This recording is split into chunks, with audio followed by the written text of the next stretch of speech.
வாசிப்பாளர்கள் வாசிப்பை நேசிப்பவர் என்கிற பாராட்டு சான்றிதழை பெறுவீர்கள். 3000க்கு மேல் வாங்கக்கூடிய நூல் ஆர்வலர்கள் வாசிப்பு திலகம் என்கிற பாராட்டு சான்றிதழை பெறுவீர்கள். 4000க்கு மேல் வாங்கக்கூடிய வாசிப்பு நண்பர்கள் வாசிப்பு செம்பல் என்கிற பாராட்டு சான்றிதழை பெறுவீர்கள். ரூபாய் 5000க்கு மேல் வாங்கக்கூடிய வாசிப்பு சிகரங்கள் வாசிப்பு சிகரம் மற்றும் பரிசு கூப்பன் சேர்த்து இலக்கிய தளம்.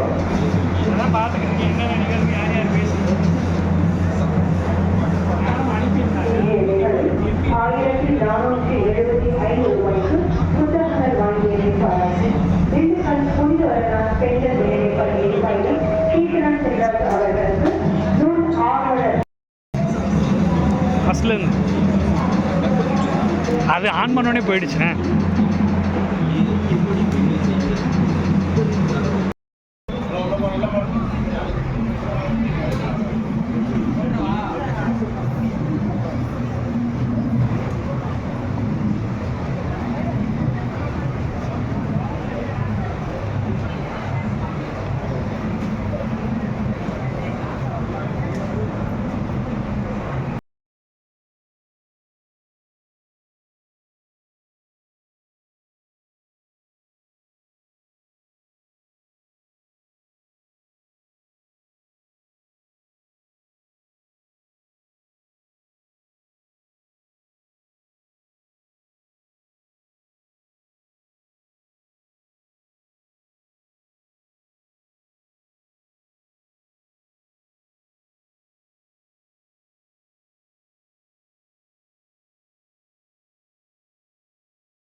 மூன்றாவது நாளாகிய இன்று இந்த சிந்தனை அரங்கத்தில் 2 முக்கியமான நூல்களை வெளியிடும் பொறுப்பையும் சேர்த்து எனக்கு வழங்கி தோணியாவது கீதம் என்ற தலைப்பில் பேசுகின்ற 3 பணிகளை எனக்கு தந்திருக்கிறார். இந்த அருமையான புத்தக திருவிழாவை துவக்கி வைத்து இதுவரை மனமும் தொள்ளும் சொல்லாத கதைகள் சொல்லும் இல்லாத ஆசையை கிள்ளும் இன்பத்தேனையும் வெல்லும் இசை இன்பத்தேனையும் வெல்லும் துன்பக் கடலை தாண்டும் போது தோணியாவது கீதம். துன்பக் கடலை தாண்டும் போது தோணியாவது கீதம். அன்பு பயிரை கலந்து சென்று அருந்த தருவதும் கீதம். எங்கும் சிதறும் எண்ணங்களையே இணைத்து தருவதும் கீதம். இசை இணைத்து தருவதும் கீதம் என்று கல்யாண பரிசுல மோகன ராகத்துல ஏஎம் ராஜா டியூன் போட்ட பாட்டு. இந்த பாட்டில் இருக்கக்கூடிய ஒரு வரியைத்தான் இப்ப எனக்கு தலைப்பா கொடுத்திருக்காங்க, தோணியாவது கீதம். பாட்டுங்கிறது நமக்கு பிடிக்காத விஷயம் இல்லை, பாட்டு இல்லாத இடமே கிடையாது. நான் ஒரு விஷயத்தை வெறும் வாக்கியமா நான் சொன்னேன்னா அந்த வாக்கியத்தை கேட்டு உட்கார்ந்துருப்பாங்க. ஆனா ஒரு காலத்துல இன்னைக்கு 40 நிமிஷம் அப்படின்ட்டு நம்ம பள்ளிக்கூடத்தில் இருக்கக்கூடிய பாட வகுப்புக்கு 40 நிமிஷம் அப்படின்னு ஏன் வச்சாங்க? 1 மணி நேரமா வச்சிருக்கலாம், அரை மணி நேரமா வச்சிருக்கலாம். ஏன் இந்த 40 நிமிஷம் அப்படின்னு ஏன் வச்சாங்கன்னா, ஒரு மனிதன் ஒரு செய்தியை கேட்கறதுக்கு 40 நிமிஷம் தான் அவனுடைய மனசை ஒருங்கிணைக்க முடியும். ஆனா இன்னைக்கு இந்த மொபைல் போன் வந்ததுக்கு பிற்பாடு ஒரு மனிதனுடைய கான்சென்ட்ரேஷன் எவ்வளவு குறைஞ்சிருக்குன்னா, 5 நொடிகளுக்கு மேல ஒரு விஷயத்துல தொடர்ந்து கவனம் செலுத்த முடியவில்லை. அதான் இன்னைக்கு இருக்க நிலைமை. இப்ப நான் பேசிட்டு இருக்கப்போ ஒருத்தர் மொபைல் பார்த்துட்டு இருக்காரு, கீழே முடிஞ்சு இப்படியே பார்த்துட்டு இருக்காரு. நான் ஒரு மேடையில் பேசிட்டு இருக்கேன், ஒருத்தர் நான் பேசி முடிக்கிற வரைக்கும் போன் தான் பார்த்துட்டு இருந்தார், என் பேச்சையே கவனிக்கல. முடிஞ்ச பிறகு போய் கேட்டேன், ஏனே இவ்வளவு உசுரை கொடுத்து பேசிக்கிட்டு இருந்தேனே, இந்த போனை ஏனே பார்த்தீங்க? உங்க நிகழ்ச்சியை தான் சார் பார்த்துட்டு இருந்தேங்க. நான் நேரடியா பேசிட்டு இருக்கேன், அதை விட்டு என் நிகழ்ச்சியை போன்ல உட்கார்ந்து பார்த்துட்டு இருக்கேன். அந்த அளவுக்கு இந்த மொபைல் போன் வந்த பிற்பாடு கவன சிதறல் அதிகமாயிருச்சு. அதனாலதான் கேட்கக்கூடிய ஆற்றல் இன்னைக்கு குறைஞ்சிருச்சு. பேரறிஞர் அண்ணாலாம் பேசிட்டு இருந்த காலத்துல 2 மணி நேரம் 3 மணி நேரம் அண்ணாவினுடைய பேச்ச அவ்வளவு மக்கள் ரசித்து கேட்பாங்க. அண்ணா பேசும்போது இடையில பொடி போடுவார்.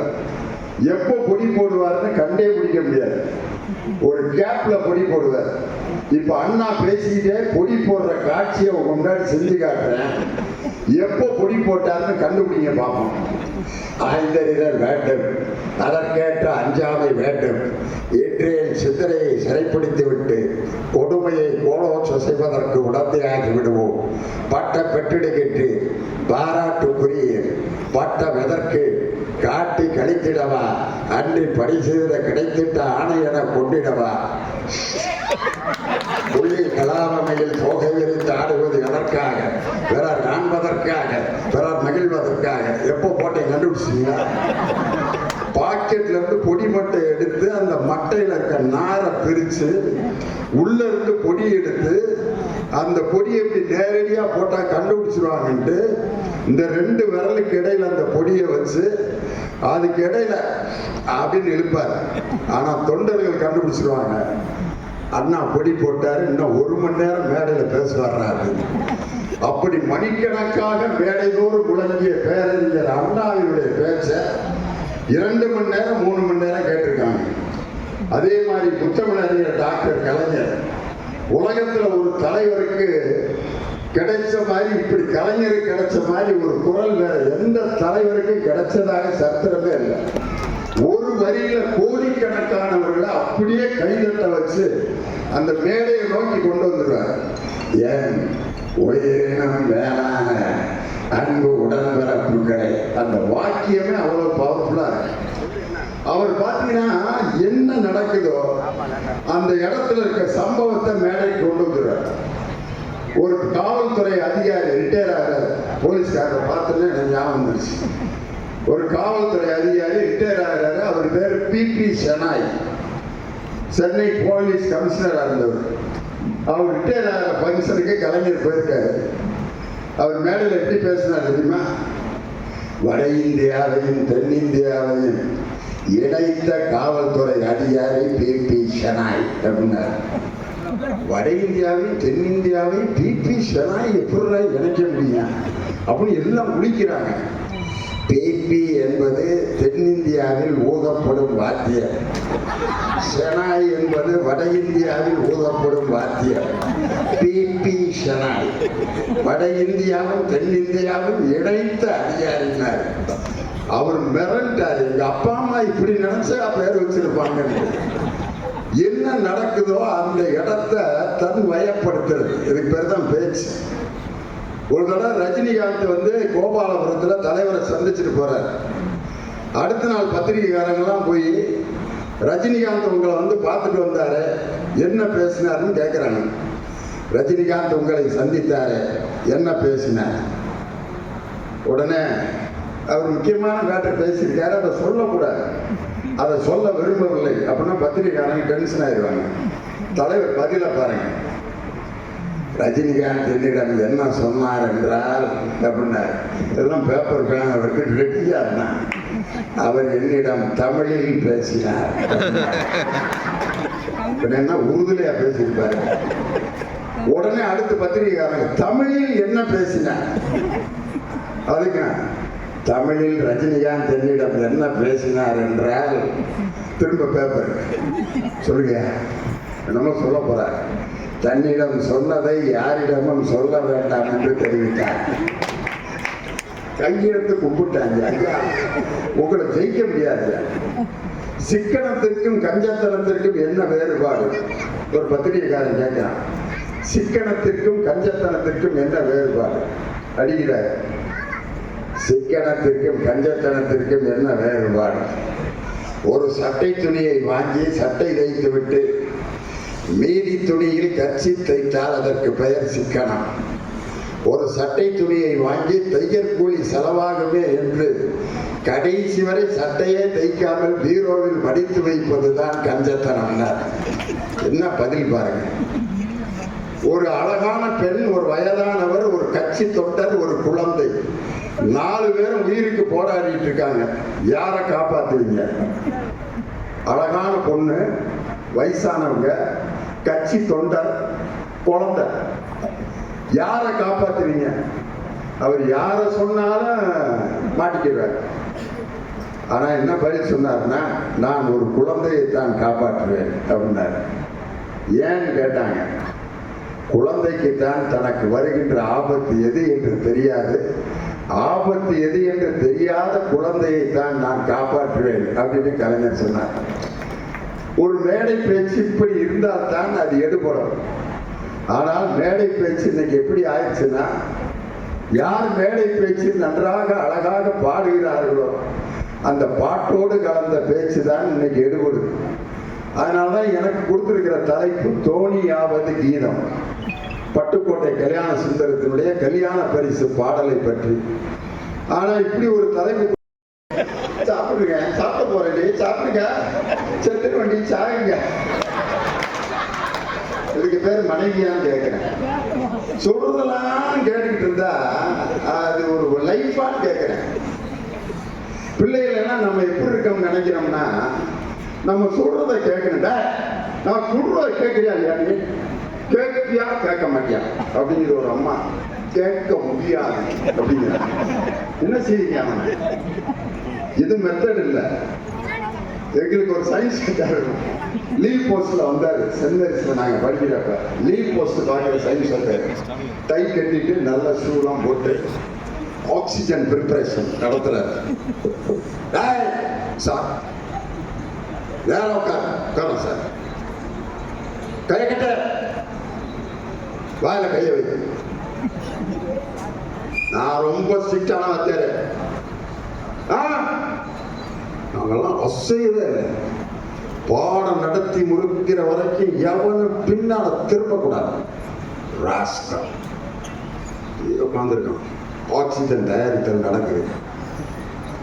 பொட்டாசியம் குளோரைட்டையும் மேங்கனீஸ் டை ஆக்சைடையும் 3:1 என்ற விகிதத்திலே கலந்து ஒரு குடுவையிலே வைத்து வெப்பப்படுத்தினால் ஒரு வாயு வெளியேறும். அதன் அருகில் ஒரு தீக்குச்சியை கொண்டு சென்றால் பிரகாசமாக எரியும். இதுதான் ஆக்சிஜன். KClO3 + MnO2 ஆகாக ஓகாக சமன்பாடு எல்லாம் முடிச்சிட்டாரு. முடிச்ச ஆக்சிஜனை ப்ரிப்பேர் பண்ணி காமிச்சிட்டாரு. நாங்க எல்லாம் ஒருத்தனை எழுப்பினார், எந்திர நான் என்ன நடத்தினேன்னு சொல்லு. எப்ப சார் நடத்துனீங்க? என்னது எப்ப நடத்தினா? அவன் என்ன நினைச்சிட்டு இருந்தான்னா, வாத்தியார் பின்னாடி திரும்ப வேணான்னு சொன்னாரு, அங்க என்ன இருக்கு, ஏன் இன்னைக்கு அதை சொன்னார் அப்படின்ட்டு அதையே தான் நினைச்சானே ஒழிய ஆக்சிஜனையும் தயாரிக்கல, ஒரு கழுதையும் தயாரிக்கல. ஒரு மக்களுடைய மனதை எந்த பேச்சாளன் புரிந்து கொண்டு மேடையில் நிற்கிறானோ அவனால் தான் மேடை மேலே வெற்றி அடைய முடியும். தனக்கு தெரிந்தவற்றையெல்லாம் மேடையிலே கொட்டி ஒப்பிக்கிறவன் ஒரு சிறந்த பேச்சாளன் அல்ல.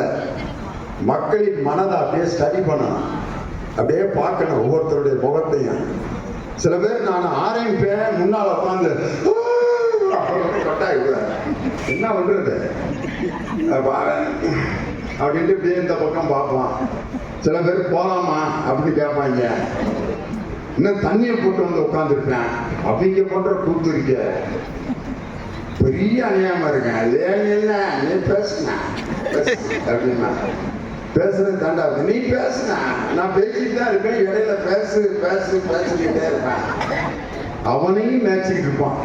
தண்ணியை போட்டு உட்காந்துருப்பேன், பேசுவாங்க. நான் நல்ல பாட்டு ஒன்று பாடிட்டு இருப்பேன். ஊருகா மட்டையை வாங்கி நடுவில் வந்து உட்காந்து வலிச்சு அந்த காமிச்சிட்டு நாக்கில் இழுக்கிறேன். எனக்கு எப்படி இருந்திருக்கேன். அது எந்த பாட்டு பாடுறப்ப பாரதிதாசன் பாட்டை பாடிட்டு இருக்கேன். துன்பம் நேர்கையில் யாழெடுத்து நீ இன்பம் சேர்க்க மாட்டாயா, அன்பில்லா நெஞ்சில் தகையில் பாடி நீ அல்லல் நீக்க மாட்டாயா, துன்பம் நேர்கையில் யாழெடுத்து நீ இன்பம் சேர்க்க மாட்டாயா. இந்த பாட்டை பாட போறேன். ஊர்கா மட்டையை வலிச்சு என்கிட்ட காட்டுறேன். வாயெல்லாம் நிறைஞ்சு பாட்டை தப்பு தப்பா பாடி அப்புறம் கட்சிப்படுத்தி எச்சியை தொடச்சிட்டு அப்புறம் பேசுறதா. மேடைக்கு வந்திருக்கிற ரசிகர்கள் எல்லாரும் ஒரே மனநிலையில இருக்க மாட்டாங்க. வீட்டுல சண்டை போட்டு வந்து உட்கார்ந்துருப்பாங்க. மனைவி கிட்ட கோவப்பட்டு இங்க வந்து உன்னையா நான் வந்து வச்சுக்கிறேன் இங்க வந்து உட்கார்ந்துருப்பாரு. இங்க வந்து மனைவியின் சிறப்புகள் என்ன, வேற ஏதாவது பேசியா நான் வர்ற பாடு எனக்கு தானே தெரியும். அப்பாட்ட சண்டை போட்டு வந்து உட்கார்ந்துருப்பாங்க. அப்பா இல்லாதவங்க இருப்பாங்க, அன்னையை இழந்தவர்கள் இருப்பாங்க, அதே மாதிரி அப்பா அம்மாவோட சந்தோஷமா வாழ்றவங்க இருப்பாங்க. எல்லாரையும் திருப்திப்படுத்துறது தான் ஒரு மேடை பேச்சினுடைய இலக்கணம். பட்டுக்கோட்டை கல்யாண சுந்தரத்தினுடைய பாட்டு இருக்கு பாருங்க, எவ்வளவு எளிமையான பாடல்கள் பாருங்க. அவருடைய பாட்டு, அவருடைய காதல் சோஜாவா இருக்கிறிய ஓமடியில சாஞ்சி, தாஜாவா இருக்கிறிய வாட்டு பாக்கிட்டு மூஞ்சி, காஞ்ச மிளக போல நான் இருக்கிறேன காஞ்சி, என் மனச உசுப்புரிய உன் மீன போல ஆஞ்சி, உன் மீன போல ஆஞ்சி, நீ இருக்கிறிய ஓலை கொட்டாயா, நடக்கிறிய தவளை கட்டாயா. இன்னைக்கு பாட்டு ஒரு பெண்ணை வர்ணிக்கிற பாட்டு. ஆனா பட்டுக்கோட்டை கல்யாண சுந்தரம், காந்தமோ இது கண்ணொளி தானோ, காதல் நதியில் நீந்திடும் மீனோ, கருத்தை அறிந்தும் நாணம் ஏனோ, பொறுமை இழந்திடலாமோ, பெரும் புரட்சியில் இறங்கிடலாமோ, நான் கருங்கல்லு சிலையோ, காதல் எனக்கு இல்லையோ, வரம்பு மீறுதல் முறையோ, வாடிக்கை மறந்ததும் ஏனோ, என்னை வாட்டிடும் கேள்விகள் ஏனோ. வாடிக்கைங்கிற வார்த்தையை சினிமாவில் முதல்ல பயன்படுத்தின முதல் கவிஞன் பட்டுக்கோட்டை கல்யாண சுந்தரம் தான். வாடிக்கை அப்படிங்கிற வாடிக்கையாளர் அப்படின்னா என்ன அர்த்தம்? அந்த கடைக்கு ரெகுலரா வந்து போறவரை தான் கஸ்டமர், வாடிக்கையாளர். வாடிக்கை மறந்ததும் ஏனோன்னா என்ன அர்த்தம்னா, டெய்லி என்னை வந்து பார்த்துக்கிட்டு இருந்தியே ஏயா வரல அப்படின்னு. காதல் பாட்டுல கூட புரட்சிங்கிற வார்த்தையை பயன்படுத்திய ஒரே கவிஞனும் பட்டுக்கோட்டை கல்யாண சுந்தரனா. பொறுமை இழந்திடலாமோ, பெரும் புரட்சியில் இறங்கிடலாமோ, நான் கருங்கல்லு சிலையோ, காதல் எனக்கு இல்லையோ, வரம்பு மீறுதல் முறையோ.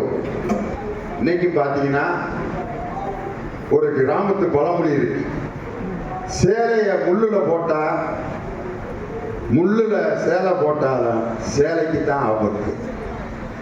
இது ஒரு பழமொழி இருக்குல்ல, முள்ளு மேல சேலை போட்டாலும், சேலை மேல முள்ள போட்டாலும் சேலைக்கு தான் ஆபத்து. அது ஏன் சேலையை மட்டும் தேர்ந்தெடுத்தாங்க? வேட்டியை போட்டாலும் கிளியத்தானே செய்யும். முள்ளு மேல வேட்டியை போட்டாலும், வேட்டி மேல முள்ள போட்டாலும் கிளிய போறது வேட்டி தானேயா. ஏன் சேலையை தேர்ந்தெடுத்தான்னா, ஒரு பெண்ணுக்கு இப்படி கட்டுப்பாடுகளை விதித்தது அந்த காலத்தினுடைய சமுதாயம். ஆனா பட்டுக்கோட்டை தான் எழுதுனா, ஓரம் கிழிஞ்சுக்கிட்டா ஒட்டு போட்டு கட்டிக்கலாம், நடுவுல கிழிஞ்சதடி நாகரத்தினமே, அது 4 முழ வேட்டியடி கனகரத்தினமே எழுதலாம். ஓரத்துல வேட்டி கிழிஞ்சுக்கிட்டா எங்கிட்டாவது மறைச்சு கட்டிடலாம், நடுவுல 4 முழ வேட்டி கிழிஞ்சா நீ எங்கிட்டு கட்டினாலும் எது தெரியக்கூடாது, அது தெரிஞ்சுக்கிட்டு தான் இருக்கு. ஓரம் கிழிஞ்சுக்கிட்டா ஒட்டு போட்டு தச்சுக்கலாம், அது நடுவுல கிழிஞ்சதடி நாகரத்தினமே, இது 4 முழ வேட்டியடி கனகரத்தினமே. வேட்டி கிழிஞ்சாலும் ஒரு ஆம்பளைக்கு மானம் போய்த்தாண்ட ஆகும். ஆனா ஒரு சேலையை வச்சுதான் ஒரு பெண்ணை இன்னைக்கு வரைக்கும் தீர்மானிக்கிறாங்க. இன்னைக்கு வீடுகள்ல நீங்க ஒரு பெண் எப்படி இருக்கணும்னு நம்ம எல்லாம் நினைக்கிறோம்னா, அமைதியா போற இடத்துல எந்த பேச்சு இதெல்லாம் இருக்கணும். அதுதான் இந்த பொண்ணை பார்த்தீங்கன்னா அடக்கொடுமா நல்ல பொண்ணுங்க, இருக்கிற இடமே தெரியாதுங்க. ஒரு பொண்ணு இருக்கிற இடமே தெரியாம இருந்தா அந்த பொண்ணை வச்சு எப்படியா குடும்பம் நடத்துறது? இருக்கிற இடமே தெரியாதுங்க, எது சொன்னாலும் கேட்டுக்கிறோம், பேசாம இருக்கணும். 3 வகையான பெண்கள் இருப்பாங்க. நீங்க திட்டுறீங்க, ஏய் இவாடி என்ன கத்துற பொம்பளைன்னா உனக்கு அவ்வளோ இலக்காரமா? இது ஒரு வகை. ரெண்டாவது வகை ஒருத்தங்க இருப்பாங்க, ஏய் எப்பாரு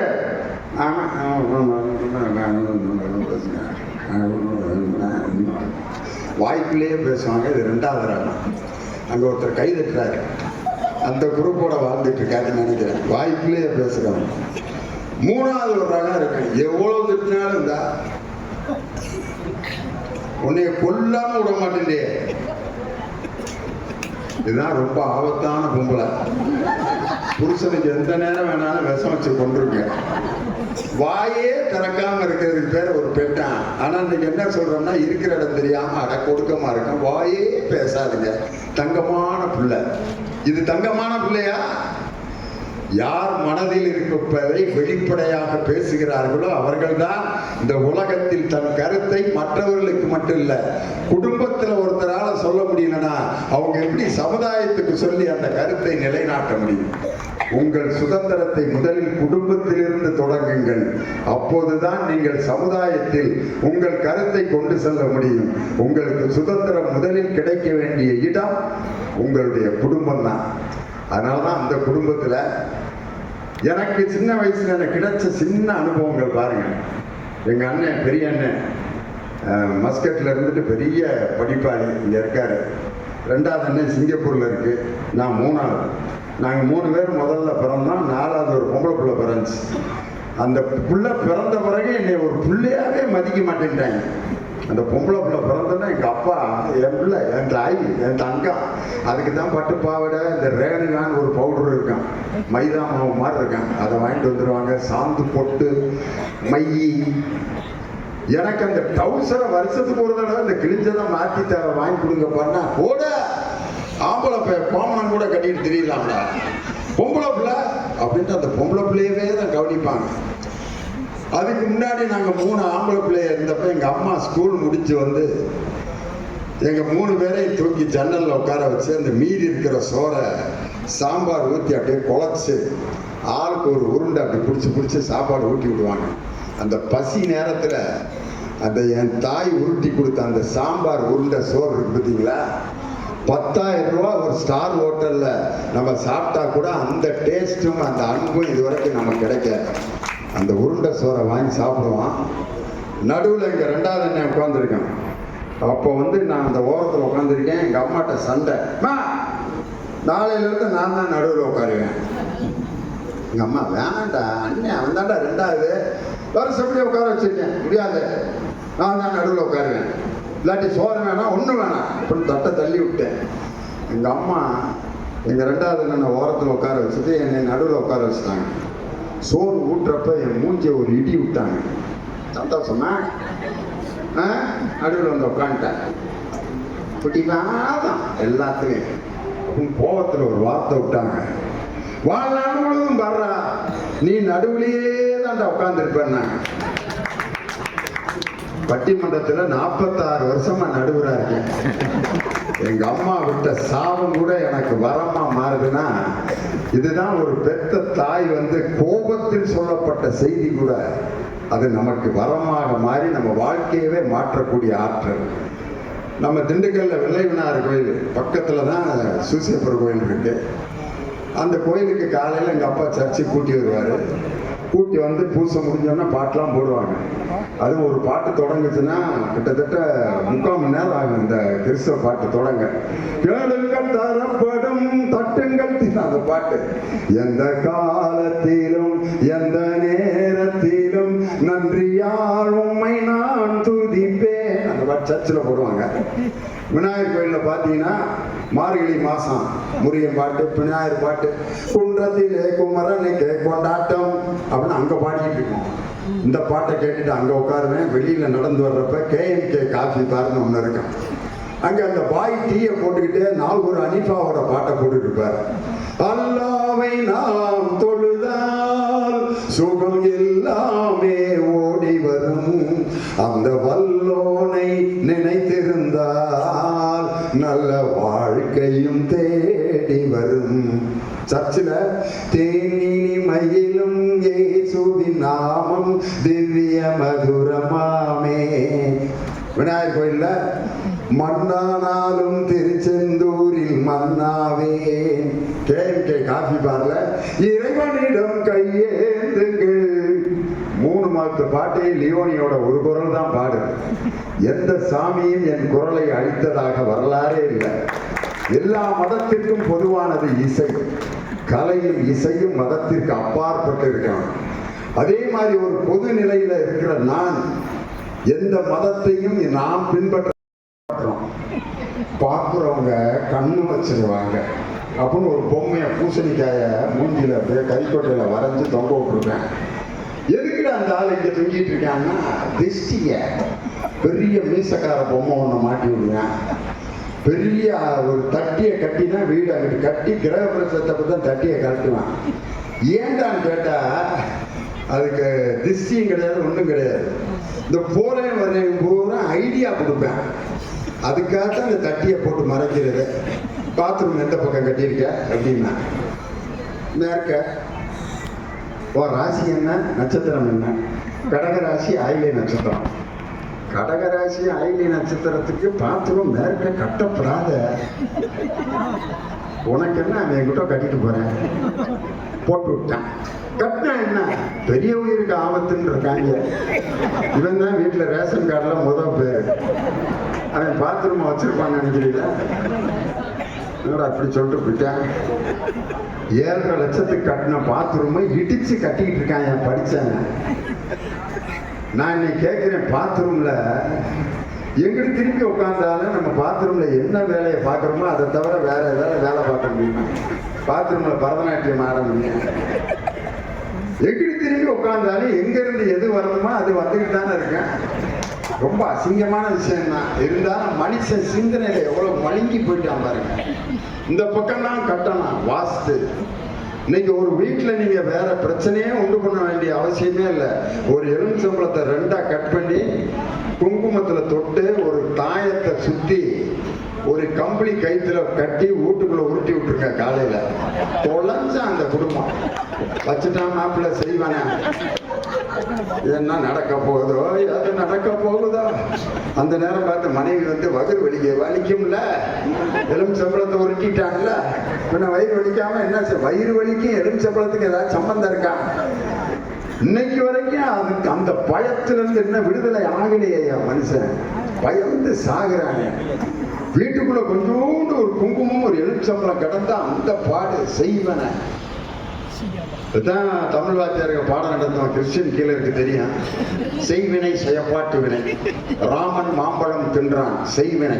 மாம்பழம் ராமனால் தின்னப்பட்டது, செயப்பாட்டு வினை அப்படின்னு எழுதி பாடம்லாம் நடத்தி முடிச்சிட்டார். பரீட்சையில கேள்வி, செய்வினை செயப்பாட்டு வினை குறிப்புகளுடன் எடுத்துக்காட்டுகளுடன் விளக்குக. படிச்சது மறந்துருச்சு. அவனுக்கு தெரிஞ்ச செய்வனை எழுதிட்டான். ஒருவருக்கு யாரையாவது பிடிக்கவில்லை என்று சொன்னால் அவர் வீட்டு வாசலில் கயிறு, தாயத்து போன்றவைகளை புதைத்து வைத்து அவர் கை கால்களை விளங்காமல் செய்யும் வினைதான் செய்வினை. தமிழகத்தை படிச்சுட்டு என்ன யோசிச்சிருப்பாரு? படாதி பேர உசுரை கொடுத்து நடத்தணும் இப்படி எழுதியிருக்காங்க. அதோட விட்டுருந்தா பரவாயில்ல, செயற்பாட்டு வினைக்கு எழுதினான். அவ்வாறு விளங்காமல் போன கை கால்களை மீண்டும் விளங்க செய்வதற்கு மலையாள மாந்திரிக இலைகளை அணுகுவது செயற்பாட்டு வினை. வாசியார் 2க்கு ரைட்டை போட்டு 10க்கு 10 போட்டு விட்டார். பக்கத்து ஆச்சார் கேட்டிருக்காரு, எதுக்கியா போட்ட அவனுக்கு மார்க்கு விட்டா? எனக்கு செய்வன வச்சிருக்கேன், இப்பதான் வீடு கட்டியிருக்கேன், வேணாம். தமிழ் வாத்தியார் பயப்படுறார். எதுக்கு நாட்டில் பயப்படணும்னு ஒரு விவசாயே இல்லை.